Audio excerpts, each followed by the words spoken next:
In today's video, I'm going to teach you how to manage user roles in Freshsales. By the end, you'll know exactly how to set up roles, fine-tune permissions, and assign those roles to your team so everyone has the right level of access. Let's start by getting to the right place. In Freshsales, open Settings, then head to Users and Teams and choose Roles. This is your control center for who can see what inside your CRM. Roles help you protect sensitive data, simplify interfaces for your team, and keep your processes consistent. From here, you can create something new or adjust what you already have. If you're setting up a brand new role, click the option to create a new role. If you're refining your current structure, pick an existing role and open it for editing.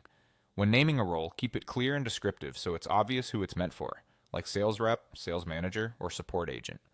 Next comes the most important part, defining permissions. You'll see modules such as leads, contacts, accounts, deals, and more, depending on your setup. For each module, decide whether the role can view, edit, or delete. View lets users access records, edit allows them to change existing information or add new records, and delete removes records entirely. Apply the principle of least privilege here. Start with what someone absolutely needs to do their job and add more only if necessary. For example, a sales rep typically needs to view and edit their own leads and deals, but may not need delete rights or access to every record in the system. Managers often require broader visibility and edit capabilities to support their teams. As you work through each module, be consistent. If a role can edit contacts, think about whether they should also be able to edit related accounts or deals, so daily workflows remain smooth. When you're satisfied with the permissions, click Save.